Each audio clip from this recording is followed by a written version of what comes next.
હવે આપણે કન્સેપ્ટ ભણીએ કે જ્યારે કોઈ પદાર્થને હું સમક્ષિતિજ સાથે થીટા ખૂણે ફેંકું અને એટલા જ પ્રારંભિક વેગથી બીજી વખત હું 90 માઇનસ થીટા ખૂણે ફેંકું તો બંને કેસની અંદર આપણને જુદા જુદા પરિણામો મળે છે. એ પરિણામો જરાક ડિસ્કસ કરી લઈએ. તો પહેલા તો હું થીટા અને 90 માઇનસ થીટા ખૂણે સમાન પ્રારંભિક વેગથી કોઈ પદાર્થને ફેંકું તો એની અવધિ સરખી હોય, એટલે કે r1 બરાબર r2 હોય. અવધિ સમાન હોય છે એટલે કે r1 બરાબર r2 હોય. તો હું જ્યારે થીટા ખૂણે ફેંકું ત્યારની અવધિનું હું r1 કહું તો આપણું સૂત્ર છે v0 square sin 2 theta by g.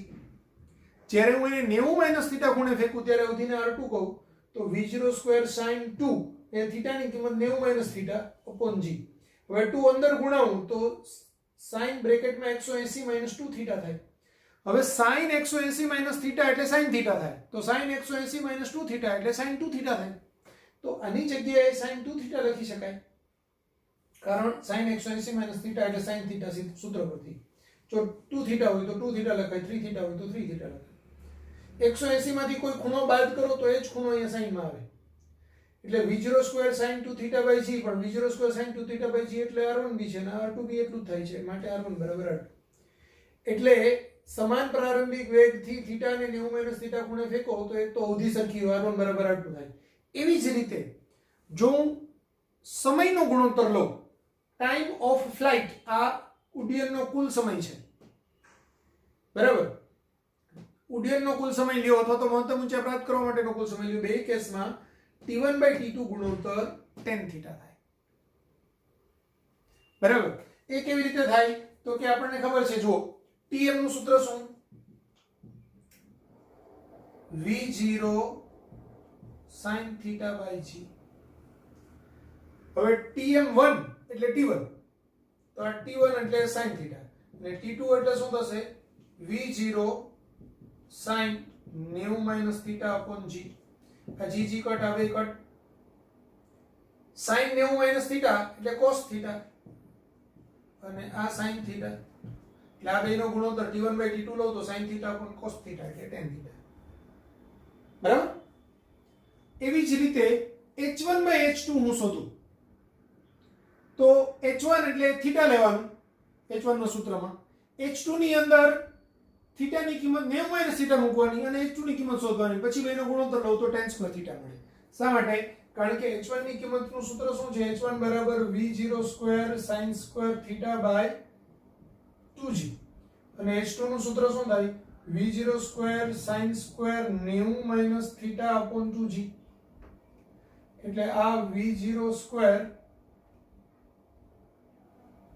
cos square theta by g 2g થશે. હવે આ બેનો ગુણોત્તર લો h1 બાય h2 તો આ v0 square by 2g v0 square by 2g cancel થશે, sin square theta upon cos square theta એટલે tan square theta. એટલે મને h1 બાય h2 ગુણોત્તર tan સ્ક્વેર થીટા સીધો જ મળી જશે. એવી જ રીતે t1 અને t2 એનો ગુણાકાર કરું, ટાઈમ ઓફ ફ્લાઇટ નો હું ગુણાકાર કરું, બરાબર. તો હું ગુણાકાર કરું ત્યારે મને 2r બાય g મળશે. પછી એનો જે જવાબ આવે એને r ના સ્વરૂપમાં આપણે ગોઠવીએ તો એ 2r બાય g આવે, એટલે આપણે સાબિતી વગર સ્વીકારી લઈએ. એવી જ રીતે હું બે ઊંચાઈના આ બેનો સરવાળો કરું તો v0 square by 2g common નીકળશે, sin square theta plus cos square theta એટલે 1 થાય, એટલે આ h1 પ્લસ h2 એટલે v0 સ્ક્વેર બાય g થાય. પછી આ જે v0 સ્ક્વેર બાય g આવ્યું h1 પ્લસ h2 એની એવી જ રીતે જ્યારે હું r શોધું તો r બરાબર 4 અંડર રૂટ h1 h2 થાય, કારણ કે r બરાબર આપણું સૂત્ર શું છે, v0 square sin 2 theta by g, બરાબર. r નું સૂત્ર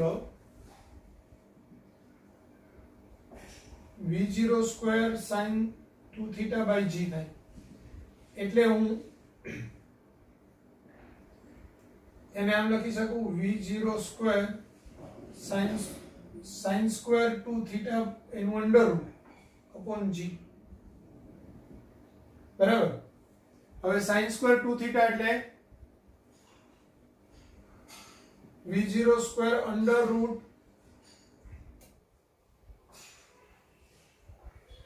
2 sin થીટા cos થીટા એનો સ્ક્વેર अपॉन जी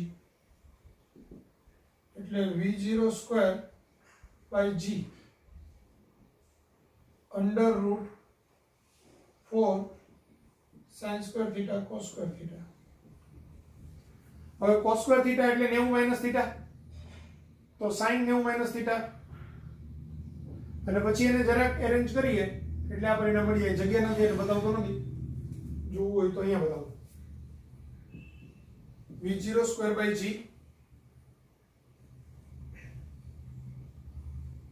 અંડર રૂટ આ v0 સ્ક્વેર બાય g ને અંદર જવા દો બ્રેકેટમાં જ, એટલે આખું બ્રેકેટ ની અંદર 4 under route sin square theta sin square 90 minus theta ગુણાકારમાં આ v0 સ્ક્વેર બાય g એનો સ્ક્વેર થાય, વર્ગમૂળની અંદર જાય એટલે સ્ક્વેર થઈ જશે. એને જરાક એરેન્જ કરીને લખું તો v0 square sin square theta by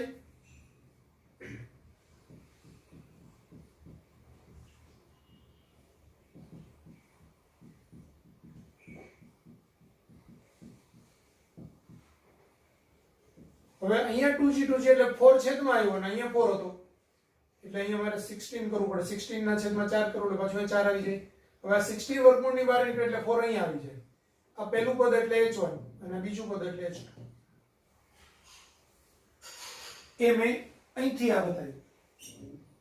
તો r બરાબર 4h1 h2. એવી જ રીતે આ બી સાબિત કરી શકાય. t1 t2 બરાબર 2r g. પણ એ આપણે સીધા જ પરિણામ યાદ રાખશું તો ચાલશે. આ સાબિતી યાદ નહીં રાખો તો કે જરૂર નથી, પણ આ તો તમને કદાચ પરિણામ યાદ ન આવે ને ભૂલી જાઓ તો તમે આ રીતે સાબિત કરી શકો એને.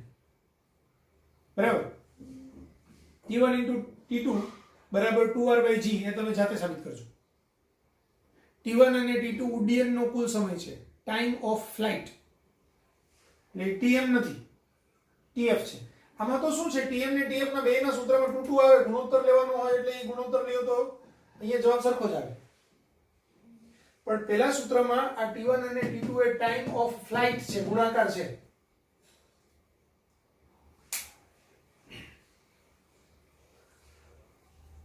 પ્રક્ષિપ્ત પદાર્થ અવધિ કરતા અડધું સમક્ષિતિજ અંતર કાપે ત્યારે મહત્તમ ઊંચાઈ મળે છે. એટલે કોઈ પણ પદાર્થને હું જ્યારે આમ ફેંકું તો આપણને ખબર છે સેન્ટર પોઈન્ટે જ હંમેશા મહત્તમ ઊંચાઈ મળે h. એટલે આ ડિસ્ટન્સ કેટલું હોય, r/2 છે. તો જ્યારે x બરાબર r/2 લઈએ ત્યારે y બરાબર h થાય. જો થીટા બરાબર 45 અંશ હોય એટલે કે જ્યારે હું કોઈ પદાર્થને 45 ના ખૂણે ફેંકું ત્યારે મને અવધિ મળે, મહત્તમ અવધિ હોય, તો ત્યારની અવધિ એ હંમેશા r મેક્સિમમ હોય. તો ત્યારે પ્રાપ્ત કરેલી ઊંચાઈ એ r મેક્સિમમ બાય 4 થાય, તો r મેક્સિમમ છે એ 4h થાય. એટલે 45 અંશના ખૂણે ફેંકું ત્યારે એને પ્રાપ્ત કરેલી મહત્તમ ઊંચાઈ એ મહત્તમ અવધિ કરતા ચોથા ભાગની હોય, અથવા ઊંધી રીતે કહીએ તો મહત્તમ અવધિ એ એને પ્રાપ્ત કરેલી મહત્તમ ઊંચાઈ કરતા 4 ગણી હોય. r મેક્સિમમ એટલે v0 સ્ક્વેર બાય g હોય અને થીટાની કિંમત 45 હોય, તો h બરાબર v0 square sin square 45 by 2g થાય. sin 45 એટલે 1/√2 એનો સ્ક્વેર એટલે 1/2 અને આ 2 ગુણાકારમાં આવે એટલે v0 square by 4g. v0 square by g એટલે r મેક્સિમમ એટલે h બરાબર r મેક્સિમમ બાય 4 થાય. તો આ લખી નાખો.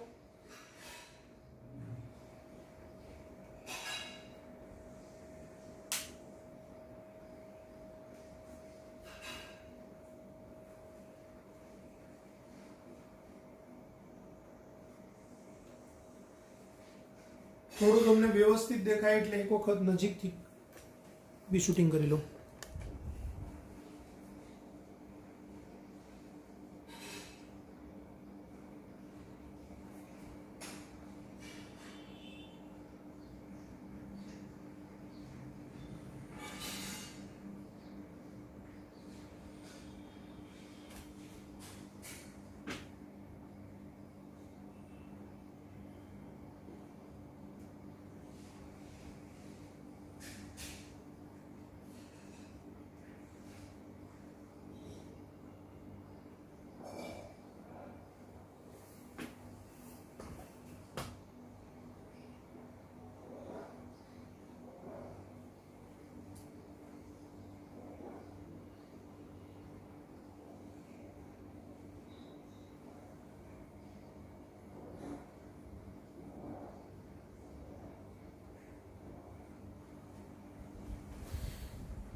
તો અહીંયા મેં તમને T1 × T2 બરાબર 2r/g એ હોમવર્કમાં કરવાનું કીધેલું હતું.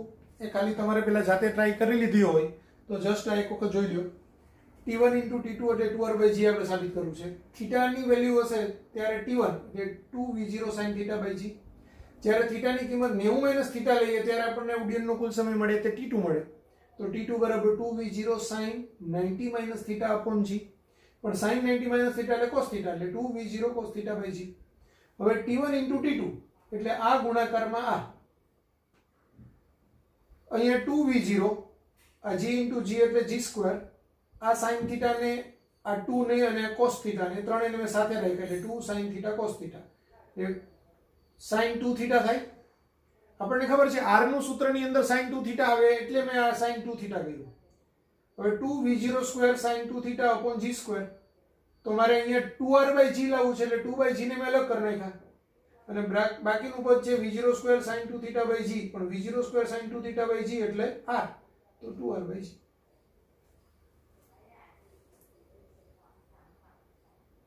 ક્લિયર થઈ ગયું?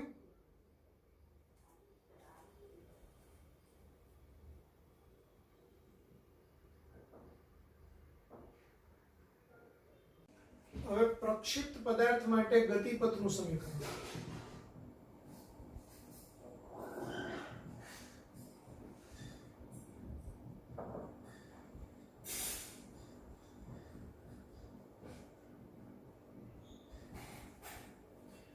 તો ગતિપથનું સમીકરણ એટલે x અને y આવતા હોય એવું સૂત્ર. તો x નું સૂત્ર શું હતું? v0 cos θ × t. y નું સૂત્ર હતું v0 sin θ t -1/2 gt². તો આ સમીકરણ 1 માંથી x t ની કિંમત સમીકરણ 2 માં મૂકતા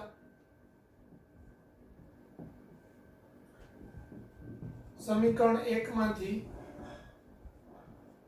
t ની કિંમત સમીકરણ 2 માં મૂકતા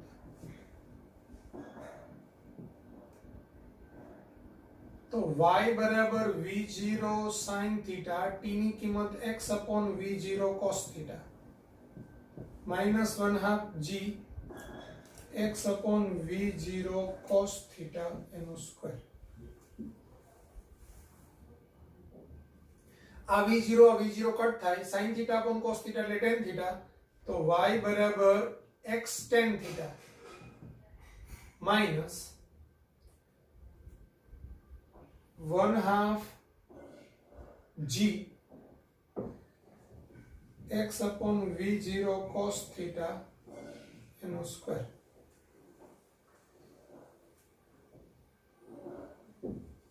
અને ઘણી વખત આમ પણ લખાય x tan θ minus gx² / 2v0² cos² θ.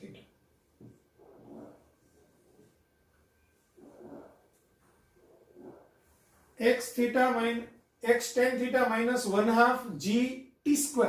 અહીંયા t ની કિંમત આના પરથી લેવાની x વાળા સૂત્ર પરથી x/v0 cos θ નો સ્ક્વેર.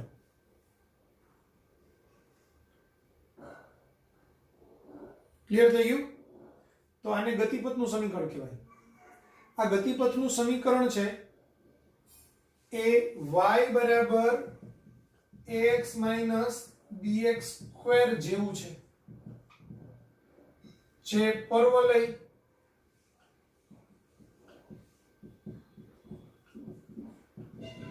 માટે પ્રક્ષેપ પદાર્થ નો ગતિપથ પરવલય આકારનું છે.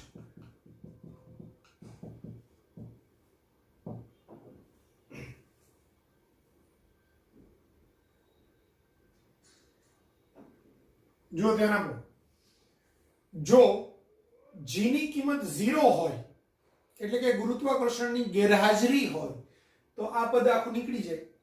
તો સમીકરણ બને y બરાબર x tan θ એટલે કે ગતિપથ છે એ પદાર્થને જો આપણે ફેંકીએ અને ગુરુત્વાકર્ષણ શૂન્ય હોય તો પદાર્થ આમની જગ્યાએ સીધો આમ જાય અને ત્યારે tan θ એટલે આ થીટા હોય તો આ y/x એટલે થાય આવું ને tan θ બરાબર y/x. આ g ના કારણે ગતિપથ છે તે આમ થવાની જગ્યાએ એ આમ થઈને આમ નીચે આવે છે. આ ટર્મ એને ઇમ્પોર્ટન્ટ છે, એને પરવલય બનાવે છે. ક્લિયર થઈ ગયું?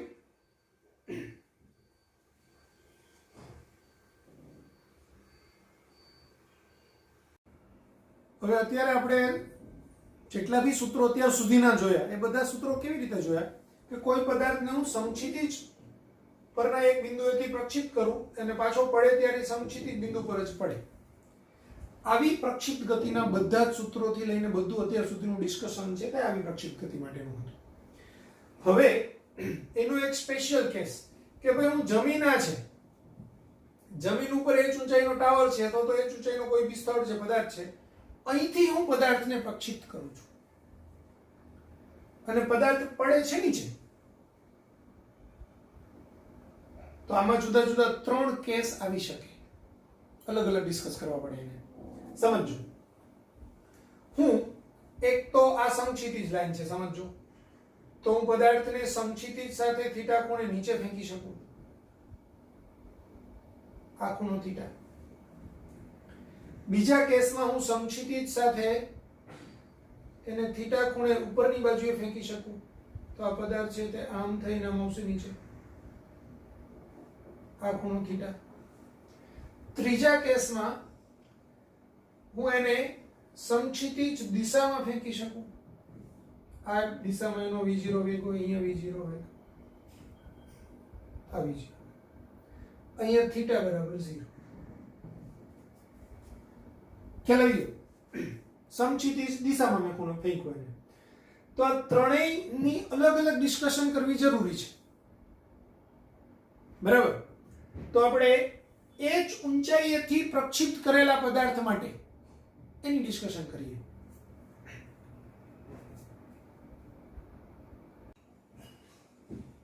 તો હવે h ઊંચાઈએથી પ્રક્ષિપ્ત કરેલા પદાર્થ માટે તો હમણાં આપણે જોયું કે 3 કેસ આવે, તો એક પછી એક આપણે બધા કેસ જોઈ લઈએ. મેં લખીને રેડી રાખેલું છે એટલે કન્ફ્યુઝન ન થાય અને તમારો ટાઈમ બચે.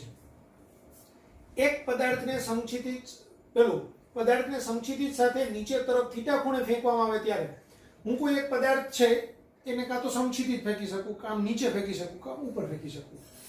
તો આ સમક્ષિતિજ સાથે થીટા ખૂણે હું નીચેની તરફ ફેંકું v0 જેટલા વેગથી, ત્યારે v0 ના હું બે કમ્પોનન્ટ લઉં, એક v0 cos θ અને એક v0 sin θ.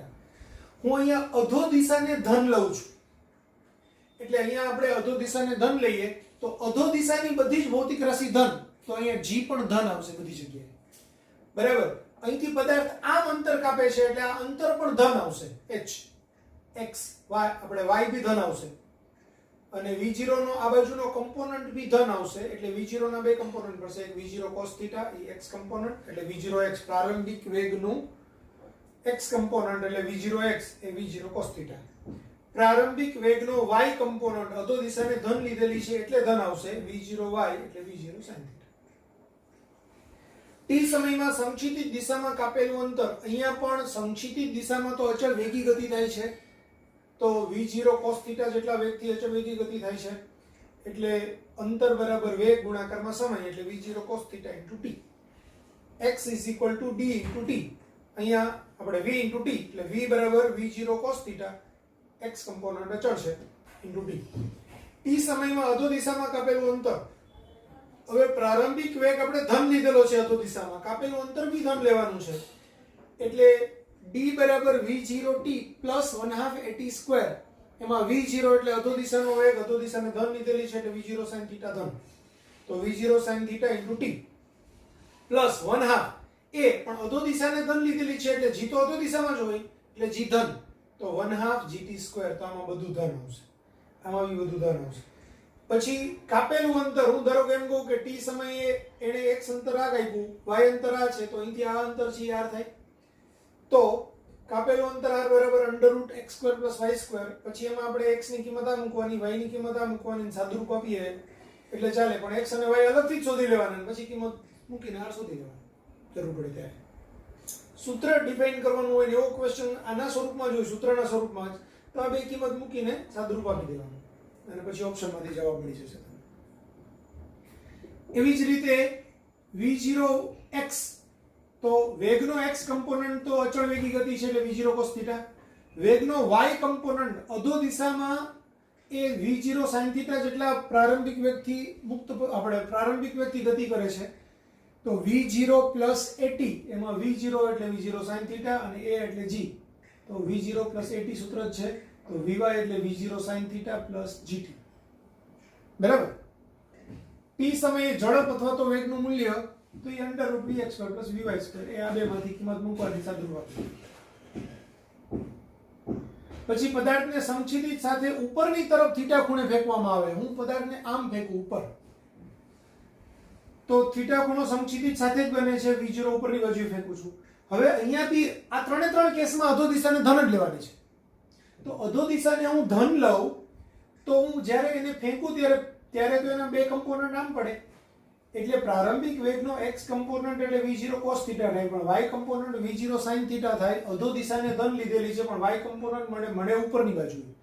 તો ઉપરની બાજુએ મળે એનો મતલબ એવો થયો કે પ્રારંભિક વેગનો y કમ્પોનન્ટ ઋણ છે, એટલે v0x બરાબર v0 cos θ થાય અને v0y એટલે -v0 sin θ થાય. -v0 sin θ થાય કારણ કે આપણે અધો દિશાને ધન લીધેલી છે. હવે x નું સૂત્ર v0 cos θ t, કારણ કે x દિશામાં તો એ અચળ વેગી ગતિ કરે છે, તો v0 cos θ t. સમજો ઉગમ બિંદુ અહીંયા છે, આ x ધન આ x ઋણ, ઉપરનું y ઋણ, ઉપરની અંતર જો કઈ કાપે એ ઋણ અને અધો દિશામાં જે અંતર કાપે તે ધન, બરાબર. તો y નું સૂત્ર -v0 sin θ t + 1/2 gt² થશે, કારણ કે આપણું d બરાબર v0 t + 1/2 at², એમાં v0 ની જગ્યાએ શું મૂકવાનું -v0 sin θ, અને a બરાબર તો પ્લસ છે કારણ કે અધો દિશા ધન છે એટલે 1/2 gt². હવે આ y નો જવાબ ઋણ આવે તો એનો મતલબ શું થાય? પદાર્થે કઈ દિશામાં અંતર કાપ્યું? ઉપરની બાજુ. ધારો કે અહીંયા આવશે, અહીંયા આટલા સમય માટે હું અહીંનું મૂકું તો આ y ઋણ આવશે, આ x તો ધન જ આવવાનું છે કારણ કે આમ ધન છે આમ ઋણ છે, આમ ઋણ છે આમ ધન છે, ખ્યાલ? તો આ ધન આવશે આ ઋણ આવશે, અહીંયા ઋણ અહીંયા ઋણ અહીંયા બધે જ ઋણ ઋણ ઋણ. અહીંથી જેવો ક્રોસ કરશે એટલે t નું મૂલ્ય ઓટોમેટિકલી એવું થઈ જશે કે જેથી અહીંના t માટે હું જ્યારે કિંમત મૂકીશ ત્યારે y ધન, આ x તો બધાય બાજુ ધન જ આવશે, એ રીતે થશે. એટલે અહીંયા પદાર્થ હોય તો આ y થાય, આ x થાય, અહીંથી આ r થાય. r માટેનું સૂત્ર તો આ જ થશે √x² + y², કારણ કે ત્યારે આપણે ખાલી મૂલ્ય લેવાનું છે x નું y નું, બરાબર. અહીંથી અહીંયા સુધીની ગતિ માટે y નું મૂલ્ય ધન મળશે, અહીંથી અહીંયા સુધીની ગતિ માટે y નું મૂલ્ય ઋણ મળશે.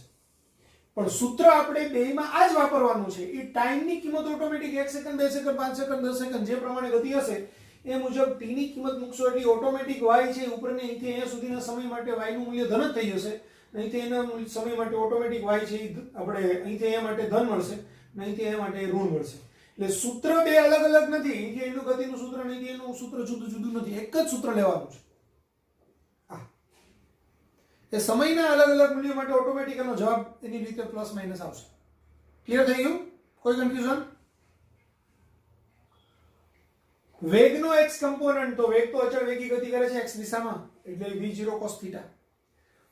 વેગનો y કમ્પોનન્ટ, તો વેગનું સૂત્ર છે v બરાબર v0 at, એમાં v0 એટલે -v0 sin θ, at એમાં a છે એ અધો દિશાને ધન લીધેલું છે એટલે g પ્લસ કહેવાય એટલે gt. હવે આમાં પણ એવું જ છે કે અહીંથી અહીંયા સુધી ગતિ થાય ત્યારે એના વેગનો y કમ્પોનન્ટ ઉપરની બાજુ, એટલે સોરી અહીંથી અહીંયા સુધી છે એ વેગનો y કમ્પોનન્ટ ઉપરની બાજુ, અહીંથી લઈને અહીંયા સુધીની ગતિ માટે વેગનો y કમ્પોનન્ટ નીચે હોય કારણ કે સ્પર્શકની દિશામાં વેગ હોય, સમક્ષિતિજ ઘટક આમ અને આમ. તો અહીંથી લઈને અહીંયા સુધીની ગતિ માટે તમને ઓટોમેટિક vy ધન મળશે, અહીંથી લઈને અહીંયા સુધીની ગતિ માટે vy ઋણ મળશે, પણ સૂત્ર એક જ વાપરવાનું છે, એમાં કંઈ ચેન્જ કરવાનો નથી. t સમયે ઝડપ અથવા તો વેગનું મૂલ્ય, તો આ સૂત્રની કિંમત આમાં મૂકી દેવાની, vx ને vy અલગથી શોધવાના, કિંમત મૂકી દો એટલે v મળે. સૂત્રની રીતે સાબિત કરવાનું હોય તો આમાં કિંમત મૂકીને સાદુરૂપ આપી દો એટલે તમને જવાબ મળી જશે ઓપ્શનમાં. પછી પદાર્થને સમક્ષિતિજ દિશામાં ફેંકવામાં આવે એટલે કે θ બરાબર 0 ખૂણે ફેંકવામાં આવે. પદાર્થને સમક્ષિતિજ દિશામાં ફેંકો તો અહીંયા સમક્ષિતિજ સાથેનો ખૂણો 0, તો આ v0. અહીંથી આ પદાર્થ નીચે તરફ આવે ત્યારે v0 નો આપણો x કમ્પોનન્ટ એટલે v0 થાય, v0 નો y કમ્પોનન્ટ એટલે 0 થશે. એટલે v0x બરાબર v0 અને v0y બરાબર 0. x દિશામાં એ અચળ વેગી ગતિ કરે છે એટલે x બરાબર v0t. y કમ્પોનન્ટમાં એ અધો દિશામાં શૂન્ય વેગ સાથે મુક્ત પતન કરે છે એટલે અહીંથી અહીંયા સુધીનો એનો y કમ્પોનન્ટ છે એ કોઈ મુક્ત પતન કરતા પદાર્થની ગતિ જેવો જ હોય. તો y કમ્પોનન્ટમાં v0 y0 છે એટલે આપણું સૂત્ર શું? d બરાબર v0t પ્લસ 1/2at². એમાં v0 0 છે અધો દિશા માટે એટલે 0 પ્લસ 1/2gt², તો ખાલી 1/2gt² આવશે. અને r બરાબર √x² પ્લસ y². એવી જ રીતે vx એટલે v0 અચળ વેગી ગતિ, vy એટલે v0 પ્લસ at, પણ અધો દિશામાં v0 0 છે એટલે at એટલે અહીંયા અધો દિશામાં a બરાબર g એટલે gt, તો vy બરાબર gt. અને વેગનું મૂલ્ય એટલે √vx² પ્લસ vy². પછી એને ઉડ્ડયનનો કુલ સમય એટલે અહીંથી અહીંયા પહોંચવા માટે લાગતો કુલ સમય, અહીંથી અહીંનો સમય, તો t બરાબર √2h/g. એ કેવી રીતે આવ્યું? તો આપણે અહીંથી અહીંયા માટેનો સમય ધારો કે t છે, તો આપણું સૂત્ર y નું સૂત્ર છે એમાં y ની કિંમત h લઉં ત્યારે t ની કિંમત કેપિટલ T લઉં તો h બરાબર 1/2 g કેપિટલ T² થાય. h બરાબર 1/2 g કેપિટલ T² થાય. હવે T² ના સૂત્રનો કરતા કરો તો 2h/g એનું અંડરરૂટ એટલે આ t મળે. બરાબર.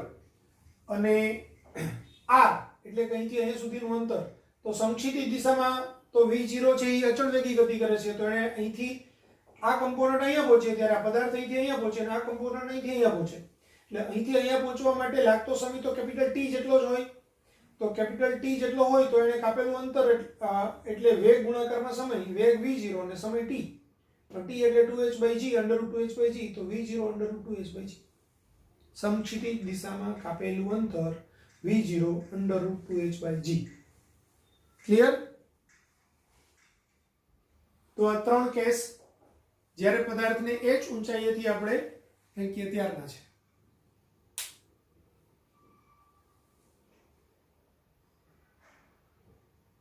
લખી નાખજો.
હવે ઢોળાવવાળા માર્ગ પર પ્રક્ષિપ્ત ગતિ એટલે એનો મતલબ એવો થાય કે સપોઝ હું અહીંથી એક પદાર્થને આમ ફેંકું તો એ ગતિ કરી અને અહીંયા પડે, અહીંથી ફેંકું અને ગતિ કરીને અહીંયા પડે તો આ ઢોળાવવાળા માર્ગ પર પ્રક્ષિપ્ત ગતિ થઈ. હવે આ બુક ન હોત તો એકચ્યુઅલી એ આમથી આમ જ પડવાનો હતો. અહીંયા વચ્ચે મેં કોઈ એક પાટિયું રાખી દીધું તો એ પદાર્થ પ્રક્ષિપ્ત ગતિ તો જેટલી કરવાની છે એમ જ કરશે, પણ અહીંથી અહીંયા અટકી જશે. બરાબર? તો આ કન્સેપ્ટ પર આપણે અમુક સૂત્રો છે અને કન્સેપ્ટ ખાલી એક વખત સમજવા માટે ઇમ્પોર્ટન્ટ છે. આ એટલું બધું પરીક્ષામાં પૂછાતું નથી, પણ ઢોળાવાળા માર્ક પરના અમુક જગ્યાએ અમુક રેફરન્સ બુકમાં તમને દાખલાઓ મળી આવે તો સૂત્ર ખબર હોય અને એનો કન્સેપ્ટ ખબર હોય તો તમને વાંધો નહીં આવે. હવે સમજો, આ આપણી હોરિઝોન્ટલ લાઈન છે, સમક્ષિતિજ દિશા. સમક્ષિતિજ સાથે બીટા ખૂણે એટલે કે અહીંથી અહીંયા સુધીનો ખૂણો કેટલો છે? બીટા. બીટા ખૂણે એક ઢોળાવ છે. આ ઢોળાવ છે. સમક્ષિતિજ સાથે બીટા ખૂણે એક ઢોળાવ છે. હવે સમક્ષિતિજ સાથે આલ્ફા ખૂણે એટલે કે અહીંથી અહીંયા સુધીનો ખૂણો આલ્ફા છે. આલ્ફા ખૂણે હું એક v0 વેગથી એક પદાર્થને ફેંકું છું. તો સમક્ષિતિજ સાથેનો ઢોળાવનો ખૂણો બીટા અને વેગનો પ્રારંભિક વેગનો ખૂણો આલ્ફા. તો આ આખો ખૂણો આલ્ફા, આટલો ખૂણો બીટા. તો ઢોળાવ સાથે પ્રારંભિક વેગનો ખૂણો આલ્ફા માઇનસ બીટા. ઢોળાવ સાથે પ્રારંભિક વેગનો ખૂણો આલ્ફા માઇનસ બીટા થશે. હવે આ v0 ના હું બે કમ્પોનન્ટ લઉં. એક કમ્પોનન્ટ ઢોળાવની દિશામાં લઉં અને એક કમ્પોનન્ટ ઢોળાવને લંબ રૂપે લઉં. તો હું જો એનો ઢોળાવને સમાંતર કમ્પોનન્ટ લઉં તો v0 ખૂણો કેટલો છે? આલ્ફા માઇનસ બીટા, અને પાસેની બાજુ એટલે cos. તો v0 cos alpha minus beta component થશે આનો આ બાજુનો. આનો લંબ રૂપે કમ્પોનન્ટ એટલે આ ખૂણાની આ સામેની બાજુને સમાંતર ઘટક એ હંમેશા sin હોય. તો આ v0 sin alpha minus beta. તો v0 cos alpha minus beta, v0 sin alpha minus beta. આપણને બે કમ્પોનન્ટ મળશે. તો ઢાળને સમાંતર પ્રારંભિક વેગ v0x એટલે v0 cos alpha minus beta. ઢાળને લંબરૂપે પ્રારંભિક વેગ v0y એટલે v0 sin alpha minus beta. હવે સમજો, ગુરુત્વ પ્રવેગ મારો અધો દિશામાં છે, બરાબર? અધો દિશાને આપણે ઢાળને સમાંતર અને ઢાળને લંબ ઘટક લઉં તો હું અહીંથી આમ કરીને આમ ત્રિકોણ પૂરો કરું તો આ બીટા ખૂણો છે એટલે આ 90 માઇનસ બીટા થશે. આ 90 માઇનસ બીટા થાય. આ બે પરસ્પર લંબ છે એટલે આ ખૂણો બીટા થાય. આ g હોય તો g નો આ બાજુનો ઘટક g cos બીટા અને g નો આ બાજુનો ઘટક g sin બીટા. એટલે એક g cos બીટા અને એક g sin બીટા એવા બે ઘટક પડે. કોના? ગુરુત્વ પ્રવેગના. હવે આ જે ઘટક મળ્યો એ y ની વિરુદ્ધ દિશામાં છે. જો હું y અક્ષની દિશાને અહીંયા મેં ઢાળને સમાંતર x અક્ષ લીધી, ઢાળને લંબ રૂપે y અક્ષ લીધી. તો x અક્ષને હું ધન લઉં છું, y અક્ષને પણ હું ધન લઉં છું. તો આ પ્રવેગ છે y અક્ષની વિરુદ્ધ દિશામાં છે એટલે કે માઈનસ y અક્ષની દિશામાં છે એટલે આ ઋણ દિશા થશે. એટલે આમ ઋણ એટલે આ માઈનસ g cos બીટા થાય એકચ્યુઅલી, અને આ માઈનસ g sin બીટા થાય. એટલે પ્રવેગના મને બે ઘટક મળશે. x એટલે માઈનસ g sin બીટા અને એ y ઘટક એટલે માઈનસ g cos બીટા. એટલે કે ઢાળને સમાંતર ઘટક આ અને ઢાળને લંબ રૂપે ઘટક આ. તો ax અને ay ના સ્વરૂપમાં જ કહીએ તો માઈનસ g sin બીટા અને માઈનસ g cos બીટા. હવે આ બંને પ્રવેગી છે. આપણે જો પ્રક્ષિપ્ત દિશામાં અધો દિશાને જ્યારે આપણે ઉપરને y ને નીચે આમ x લેતા હતા ત્યારે આ દિશામાં કોઈ પ્રવેગ નહોતો, પણ હવે મેં x આમ લીધું છે તો આ દિશામાં પ્રવેગ છે. એટલે આ દિશામાં માઈનસ g sin બીટા પ્રવેગ છે અને y અક્ષની દિશામાં એમ કહેવાય કે માઈનસ g cos બીટા પ્રવેગ છે. તો બંને દિશામાં પ્રવેગી ગતિ થશે. એટલે બંને દિશામાં પ્રવેગી ગતિના સૂત્રો વાપરવા પડે. તો અહીંયા x નું સૂત્ર થશે v0xt + 1/2xt². એમાં v0x ની કિંમત મૂકું v0 cos alpha minus beta અને x ની કિંમત મૂકું માઈનસ g sin બીટા. એટલે મને x નું સૂત્ર મળે v0 cos alpha minus beta t minus 1/2g sin beta t². એવી જ રીતે y નું સૂત્ર v0yt + 1/2ayt². એમાં v0y ની કિંમત અહીંથી મૂકીશ v0 sin alpha minus beta અને ay ની કિંમત માઈનસ g cos બીટા અહીંથી મૂકીશ એટલે મને y નું સૂત્ર મળશે. હવે મારે ઉડ્ડયનનો કુલ સમય x આમ છે y આમ છે તો હું અહીંથી પદાર્થ અહીંયા પડે ત્યારે અહીંયા તો પાછું y બરાબર 0 થાય કારણ કે આમાં ઊંચાઈ છે જ નહીં, કોઈ 0 ઊંચાઈ છે. તો જ્યારે ઉડ્ડયનનો કુલ સમય t થશે ત્યારે એની ઊંચાઈ y ની કિંમત 0 થશે. એટલે કે જ્યારે y બરાબર 0 થાય ત્યારે t બરાબર t એટલે કે ઉડ્ડયનનો કુલ સમય લઈ શકાય. તો આ સૂત્રમાં હું જ્યારે 0 લઉં ત્યારે t ની કિંમત મારે કેપિટલ T અહીંયા લેવાની ગઈ છે. એટલે 0 બરાબર v0 sin alpha minus beta t minus 1/2g cos beta t². હવે આને હું આ બાજુએ લાવું એટલે 1/2 g cos beta t square આ v0 sin alpha minus beta into t t હું કટ કરું તો આ એક t બચે, આ 2 ને ગુણાકારમાં જવા દઉં અને g cos બીટા ને છેદમાં લઈ લો એટલે મને ઉડ્ડયનના કુલ સમયનું સૂત્ર મળે 2v0 sin alpha minus beta upon g cos beta. આ આપણું વ્યાપક સૂત્ર થાય ઉડ્ડયનના કુલ સમયનું.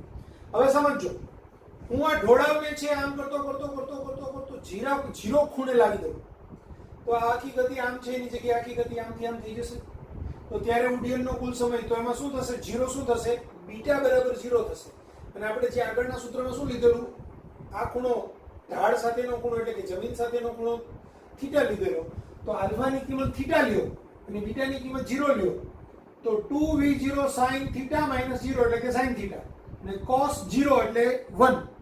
તો આપણું સૂત્ર t બરાબર 2v0 sin theta by g જે પહેલાના સમક્ષિતિજ દિશાની પ્રક્ષેપ ગતિ હતી એના જેવું પાછું સૂત્ર આવ્યું.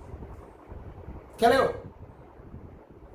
એટલે 2v0 sin alpha minus beta upon g cos beta એમાં બીટા બરાબર 0 લઈ લ્યો અને આલ્ફાની કિંમત થીટા લઈ લો તો આપણને સમક્ષિતિજ માટેનું સૂત્ર મળે, કારણ કે સમક્ષિતિજ થાય ત્યારે અને સમક્ષિતિજ સાથે બનાવેલું કોનું 0. ઓકે, હવે આપણે આ અવધિને r કહીશું અને આ અવધિને સમક્ષિતિજ અવધિ rh કહીશું. અહીંથી આ અંતર કેટલું? r, જો મેં અહીંયા બતાવ્યું છે, આ rh. તો આ r એના છેદમાં rh. તો આ બીટા છે તો પાસેની બાજુ છેદમાં કર્ણ એટલે કે cos બીટા બરાબર પાસેની બાજુ rh છેદમાં કર્ણ એટલે r. તો rh બરાબર r cos બીટા અથવા તો r બરાબર rh અપોન cos બીટા, જેની જરૂર પડે એ મુજબ સૂત્રમાં ભરતા કરવા. હવે t સમયની અંદર v0, હવે સમજો એક કન્સેપ્ટ બીજો કામનો છે. પદાર્થને મેં ફેંકો આમ, બરાબર, એટલે અહીંથી અહીંયા સુધીનો ખૂણો આલ્ફા છે. તો v0 નો સમક્ષિતિજ દિશાનો ઘટક લો, કારણ કે ઢાળ ન હોત તો આ પદાર્થ અહીંથી આમ ગતિ પૂરી કરવાનો હતો કે નહીં. તો આ દિશામાં અચળ વેગી ગતિ થાય, એના દિશામાં અચળ પ્રવેગી ગતિ થાય. તો આનો આ બાજુનો ઘટક એટલે v0 cos આલ્ફા થાય અને એનો આ બાજુનો લંબ દિશાનો ઘટક તો v0 sin આલ્ફા થાય. તો આ v0 cos આલ્ફા થી તો અચળ વેગી ગતિ કરે. હવે આ પદાર્થ અહીંથી પડે અહીંયા, તો અહીંથી અહીંયા પહોંચવા માટે જેટલો સમય લાગે એટલો જ સમય એના x ઘટકને અહીંથી અહીંયા પહોંચવા માટે લાગે. તો x ઘટક એટલે કે x દિશામાં કાપેલું અંતર એટલે અચળ વેગ v0 cos alpha into time capital T. તો t સમયમાં v0 cos આલ્ફા જેટલા અચળ વેગથી સમક્ષિતિજ દિશામાં કાપેલું અંતર એટલે rh. ફરીથી એક વખત સમજો, મેં ફેંકો છે પદાર્થને આમ, પદાર્થને ખબર નથી અહીંયા ઢાળ છે, પદાર્થ તો અહીંથી ગતિ કરીને હજી જો ઢાળ ન હોત તો અહીંથી આ ગતિ પૂરી કરે. એટલે આ દિશામાં અચળ વેગી ગતિ કરે છે, આ દિશામાં g જેટલા પ્રવેગથી આમ ગતિ કરે છે. આમ કમ્પોનન્ટ લ્યો તો v0 cos alpha minus beta, આમ કમ્પોનન્ટ લ્યો તો v0 sin alpha minus beta. મારે અત્યારે આ અંતર શોધવું છે. મારે જે બાજુનું અંતર શોધવું હોય ને એ બાજુનો વેગનો કમ્પોનન્ટ લેવાનો, એ બાજુએ પ્રવેગી ગતિ કરે છે કે અચળ વેગી ગતિ કરે છે તે જોવાનું. હું જ્યારે આમ ગણતરી કરું ત્યારે મારે v0 cos આલ્ફા ઘટક લેવાય અને આ દિશામાં અચળ વેગી ગતિ થાય છે એટલે કે a બરાબર 0 લેવાય. હું જ્યારે આમ ગણતરી કરું ત્યારે મારે v0 cos alpha minus beta વેગ લેવાય અને પ્રવેગ છે તે -g sin બીટા લેવાય. હું જ્યારે આ બાજુની ઊંચાઈની ગણતરી કરું ત્યારે મારે પ્રારંભિક વેગ આ લેવાય અને એનો પ્રવેગ -g cos બીટા લેવાય. હું જ્યારે આમ ગતિ કરું ગણતરી તો મારે v0 sin આલ્ફા પ્રારંભિક વેગ લેવાય અને એનો પ્રવેગ -g લેવાય. ક્લિયર થઈ ગયું? કોઈ કન્ફ્યુઝન? ઓકે, તો હું આ ડાયરેક્શનમાં ગણતરી કરું છું ત્યારે પ્રારંભિક વેગ v0 cos આલ્ફા, હવે પ્રવેગ તો 0 છે આ દિશામાં, એટલે આપણે વેગ બરાબર અંતરના છેદમાં સમય એટલે અંતર બરાબર વેગ ગુણાકારમાં સમય. તો અહીંયા આ અંતર એટલે આ વેગ અને આ સમય, સમયની કિંમત ઉપરથી મૂકી દઈએ એટલે આ મળે. હવે આ v0 * v0 એટલે v0 સ્ક્વેર 2 આગળ, તો 2v0 square sin alpha minus beta cos alpha upon g cos beta. આ સમક્ષિતિજ અવધિનું સૂત્ર થયું rh. મારે તો આ શોધવું છે તો સર શોધી શકાય. હવે ક્યાં પ્રશ્ન છે? સમજો, હું એમ કહું કે અહીંયા આ r આ rh એનું આ સૂત્ર છે cos બીટા એટલે rh અપોન r.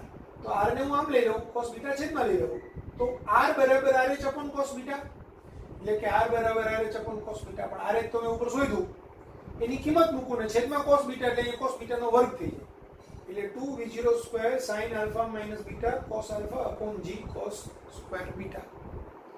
હવે આ જે સૂત્ર મળ્યું એમાં પણ હું આલ્ફા બરાબર થીટા અને બીટા બરાબર 0 લો તો જો sin થીટા minus 0 એટલે sin થીટા, અહીંયા cos થીટા અને અહીંયા cos સ્ક્વેર 0, cos સ્ક્વેર 0 એટલે 1, તો 2v02 sin theta cos theta upon g એટલે કે v02 sin 2 theta upon g, એટલે આપણું અવધિનું જે સૂત્ર હતું તે જ આવી ગયું સમછીતી અવધિ માટે.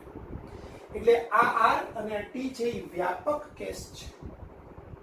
આમાં બી આ t નું અડધું કરો એટલે tm મળે, v0 sin alpha g alpha minus b beta upon g cos alpha cos beta, એટલે tm નું સૂત્ર છે એ t કરતા અડધું મૂલ્ય એટલું મળે. હવે tm શોધી લઉં અને x ના સૂત્રમાં હું કિંમત મૂકું, સોરી y ના સૂત્રમાં હું કિંમત મૂકું, તો y ના સૂત્રમાં t ની કિંમત હું tm મૂકી દઉં અહીંયા અને સાદુરૂપ આપું તો મને મહત્તમ ઊંચાઈ h નું સૂત્ર મળે, પણ એની આપણને બહુ જરૂરિયાત પડતી નથી એટલે નહીં લઈએ. અને જ્યારે જરૂર પડે તો તમે h શોધવા માટે શું કરશો, y બરાબર h ત્યારે t બરાબર tm એટલે કે t/2.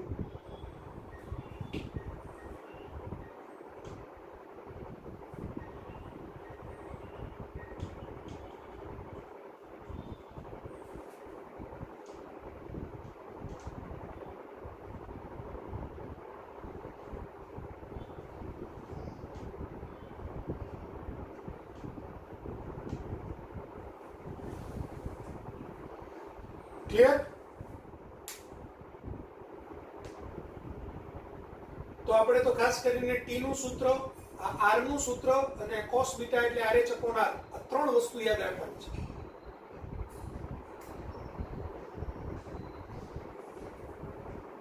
લખી નાખો. સાબિતી યાદ ન રહીએ અથવા તો સાબિતી માં બહુ સમજ ન પડી હોય તો કોઈ ટેન્શન લેવાનું નથી, તો ફાઇનલ આ બે સૂત્રો યાદ રાખજો.